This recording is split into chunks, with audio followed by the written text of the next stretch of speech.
y'all ready to go?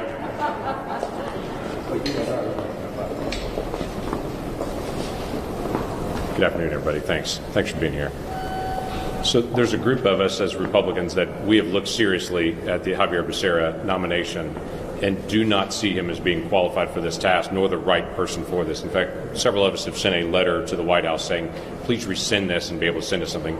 Obviously, he's an attorney by trade in the middle of a pandemic. This is not the time to be able to put an attorney leading Health and Human Services to be able to coordinate all the health response that we've got to have. But we also have other issues, like the issues about life and about conscience. California is not known to be able to protect life. In fact, while Xavier Becerra was leading as Attorney General, he led the charge to be able to force pro-life entities to have to put a poster on the wall in pro-life clinics advertising abortion, literally forcing them while they're there talking about adoption of children to say, no, here's another option for you to be able to abort this child. That is over the top. That was argued all the way to the Supreme Court, where California lost that case in the Supreme Court for obvious reasons as a violation of speech. As Attorney General, he also was now active in protecting the conscience rights of healthcare workers.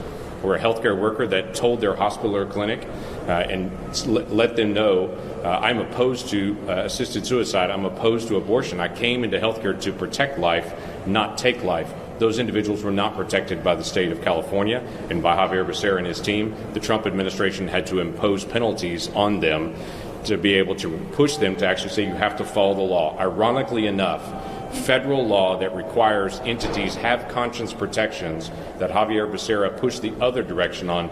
Now Xavier Becerra would be the individual then to now protect others in other states after he refused to do that in California. That's a very odd situation to say we're going to have somebody that is elected in the past not to protect conscience rights, not to follow federal law, now is the one in charge of federal law in that case. That is not a good fit for us as Americans, and it's ironic that the person that would lead Health and Human Services doesn't see every child as human and worthy of protection. We'd like to be able to see that for our next leader in that. I want to introduce some of my colleagues. I'll also be able to step up, and then I'll close this off in just a moment. So Steve Daines from Montana. Thank you, Senator Langford.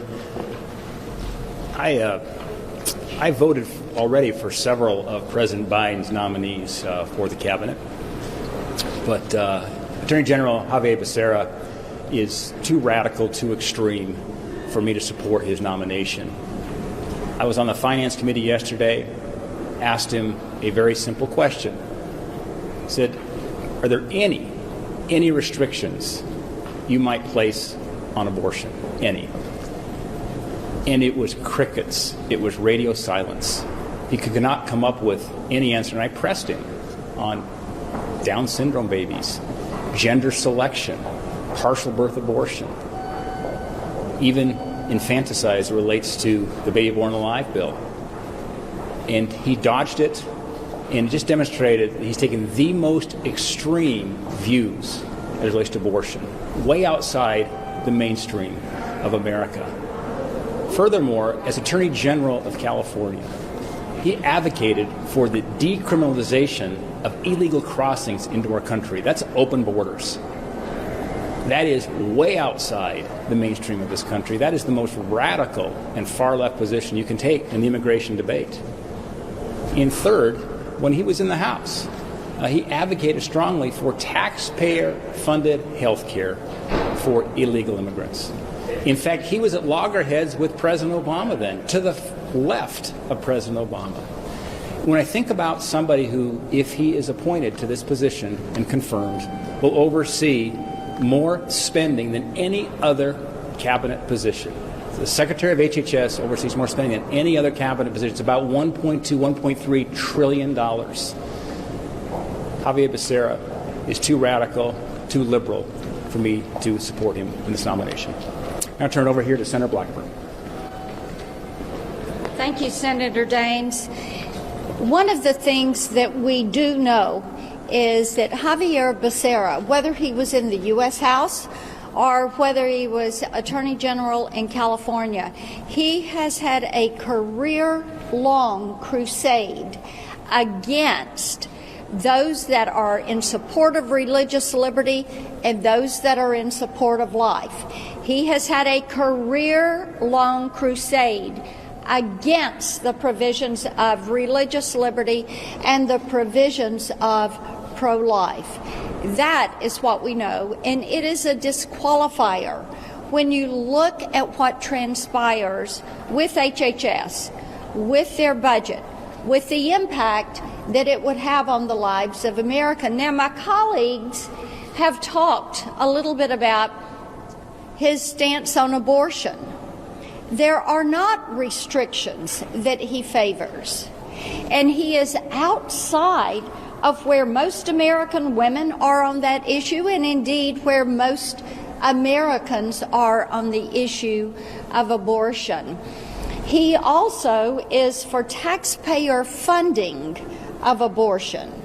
We know this from his history, his time in the House and his work in California. We also know how he has brought lawsuits and pushed lawsuits that would disfavor life.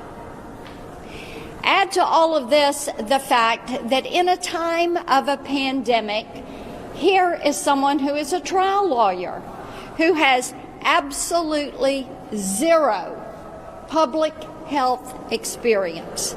Zero public health experience. He is not qualified to take the reins as the Secretary of HHS, and we would encourage President Biden to withdraw his nomination. I want to turn it over to Senator Cornyn. Thank you, Marcia. I, too, have voted for a number of President Biden's nominees to his cabinet position, and my default position is to give some deference to the President on selection of his closest advisors. Mr. Becerra is a charming person, personally. He's got a wonderful story, but he's simply not qualified to serve in this position. There may be other positions in the cabinet that he could serve in. His primary professional experience and training is as a lawyer, as you've heard, as the Attorney General of California. But I was very concerned during the testimony that I heard that he simply refuses to acknowledge that he led the effort to enforce the Obamacare contraceptive mandate against nuns. He just flat misrepresented his position. And of course that makes no sense to a reasonable, objective observer. Beyond that, he's embraced some of the most radical positions that you can imagine when it comes to the role of the federal government. You heard Senator Blackburn and others talk about the Democratic concerted effort to eliminate the Hyde Amendment, which prohibits the use of taxpayer funds for abortion, something that the vast majority of Americans believe is a reasonable limitation on abortion rights. And so, in short, let me just say Mr. Becerra is a partisan culture warrior. He's not qualified to hold this position, and indeed some of his strongly held personal and political convictions, I think, disqualify him for this job as well. Turn it over to Senator Hyde-Smith. Thank you, Senator Cornyn. This nomination certainly concerns me, not only as a mother, not only as a woman, but as a legislator has worked very hard through this COVID pandemic. And to think we have a nominee from President Biden that has zero experience in any healthcare field. His experience is filing lawsuits to go against anything that is pro-life. And as the AG in California, he used that position to do that there. He will use it here. And it's still pretty incredible that his name was put up. I do not know him personally, but I certainly know his record. And his record scares the American people. I know it scares the people in Mississippi, but it is such proof that this is definitely not the person that we need heading this agency. Thank you. I turn it over to Senator Cruz. Thank you. We're in the midst of a global pandemic. For a year now, we've faced COVID-19 in the United States and across the world. Over 500,000 Americans have lost their lives. Over 42,000 Texans have lost their lives to COVID-19. Joe Biden says the top priority of the Biden administration is to defeat this pandemic. And yet the Biden nominee to lead the Health and Human Services Agency is an individual who is woefully unqualified and has absolutely zero experience in anything related to health care. Xavier Becerra is not a doctor. He's not a scientist. He's never worked in health care. He's never worked at a hospital. He has no experience in virology. He has no experience in pharmaceuticals. As far as I can tell, the only connection Mr. Becerra has to health care is that he sued the Little Sisters of the Poor. In the midst of a global pandemic, we need a leader who can actually lead the Health and Human Services Department to defeat this pandemic. The fact that Joe Biden was willing to nominate Xavier Becerra illustrates that the priorities of the Biden administration are all about partisan politics. The reason Becerra got this nomination is he's a left-wing activist. He's a trial lawyer. And he's spent a career as a radical pro-abortion activist, attacking and persecuting anyone who's pro-life and pushing an extreme left-wing agenda. That's why he got the nomination. In an ordinary time, that might be one thing. But this isn't an ordinary time, and I will say this. If any Republican president nominated as Secretary of HHS someone with no health care experience, who wasn't a doctor, with no scientific experience, with no background at all, in the middle of a global pandemic, that Republican president would be laughed out of the room. It would be absurd. And yet it appears an awful lot of Democrats are willing just to rubber stamp putting a partisan extremist in this job rather than someone with experience. Let me note one other aspect. We are in the midst of an incredible logistical challenge of delivering hundreds of millions of vaccines. Tens of millions of vaccines have already been administered, but hundreds of millions need to be administered. Mr. Becerra has zero experience in logistics and distribution, in the mechanics of helping combat this pandemic. And I hope that the Senate will stand together in a bipartisan manner and say, we need an expert, we need a scientist, we need someone who knows something about health care leading the Health and Human Services Department. Good afternoon, everybody. As a practicing obstetrician for 25 years, I delivered thousands of babies, the honor of a lifetime. I never would have dreamed that I would come to the halls of Congress and have to fight harder to protect the lives of babies than I did in those delivery rooms for all those deliveries. I never dreamed that I'd be here standing as a senator having to protect the conscience objections of people in the healthcare industry, something that we should all be respecting. Can you imagine just the number of young people that will not go into healthcare, doctors and nurses, if they can't have a conscience objection to not participate in certain procedures like abortions? I just don't think that America thinks that's right. I think it takes away our freedom of religion and so many of our freedoms, and we can't see this happening. This HHS Secretary nomination is an extremist on abortion. He sued the Little Sisters of the Poor and has zero health care experience. There's no way I can support him. I think we owe too much to the American public to have somebody with health care experience that can see us through the COVID virus and on to bigger health care issues as well. Thank you so much. So we have a bill that deals with conscience protections. You would think that just because we have federal law, that HHS would protect the conscience of individuals, because it's already federal law that healthcare workers have conscience protections. But with Xavier Becerra and what he did not do when he was in California protecting healthcare workers there, we have a bill that actually adds some teeth to federal law to say that individuals, if their conscience is violated and their healthcare location requires them to participate in an assisted suicide or an abortion, that they can then have a private right of action against that institution, so that they have some way to be able to enforce their rights if the federal government won't protect their rights. So we have that bill to be able to add that to current federal law, because we believe that federal law should be enforced and not have a situation where a new Secretary of HHS comes in and says, yes, I know it's federal law, but I fought it when I was in California, and I'm not going to enforce it when I actually come here. He actually called some of the conscience protections when he was in California illegal, but they actually are federal law here. That is not someone who's going to line up and say they're going to actually follow the law once they get here. So be glad to be able to take a couple of questions if you have it. I'd like to restrict our questions just to the area of Xavier Becerra and conscience protections. I know there's a lot of issues, but that's why this particular group gathered today. Yes, ma'am. Sir, I wanted to ask, in general, this has been a tough week for Biden's nominees. Do you think that Tandon and Becerra should rescind their nominations? I think they both should be rescinded on that, and that's been pretty clear. And we've been pretty clear on that. In fact, I've written letters to the Biden team to say, please send us somebody that's a scientist, that's a doctor, that's somebody in the middle of the pandemic can actually help us deal with the health care issue. Senator, do you think there are going to be any Republican votes for Becerra at this point? Don't know. Not of the group up here, I can assure you of that, but I've not counted everyone else. My question is actually for each gentleman, Senators Marshall and Cruz in particular. You guys have voted against, I think you're up to 9 Biden cabinet nominees at this point. I think you might be at 7.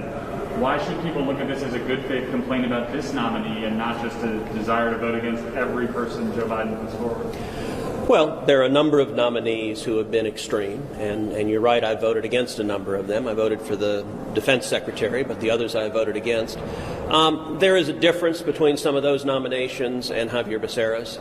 His record, he's utterly unqualified for the position. He has no health care background. He has nothing even credible. I don't know if he stayed at a Holiday Inn Express last night, but he has. The man has no background whatsoever, and this is the preeminent crisis facing the country. He also has a radical record that stands out. There are a number of nominees whose records are troubling. But you take, for example, Tony Blinken, the nominee for Secretary of State. I voted against Tony Blinken, but I also spent an hour and a half in my office talking with Tony. I look forward to working with him as Secretary of State, and I'm hopeful. I voted against him and a number of Biden nominees because they had executed a pivot towards China and a softening towards communist China that I think is a mistake. There's a difference between that and a nominee who is woefully unqualified. And I would note, none of Becerra's defenders have come back with anything and said, no, he does know something about healthcare. He knows something about medicine. He knows something about science. The Democrats, as a talking point, like to say they care about science. And yet, in the middle of a global pandemic, they want someone leading the Health and Human Services Agency who has zero scientific background. That's unacceptable on the merits, and it shows, I think, the wrong priorities. Senator Marshall, why is this a good faith no vote if you're going to vote no on basically all of the nominees anyway? Well, I think I'll probably end up about 50-50, but the general theme here is unqualified and extreme. The people of Kansas sent me here to do a job, and I'm doing that job to the very best of my ability, using my very best judgment to make sure that we have the people in place to help get us through this crisis, to help to get our economy going again, figuring out how do we get shots in people's arms, people back to work, and getting kids back to school. Those are my immediate goals. Thank you. Yeah.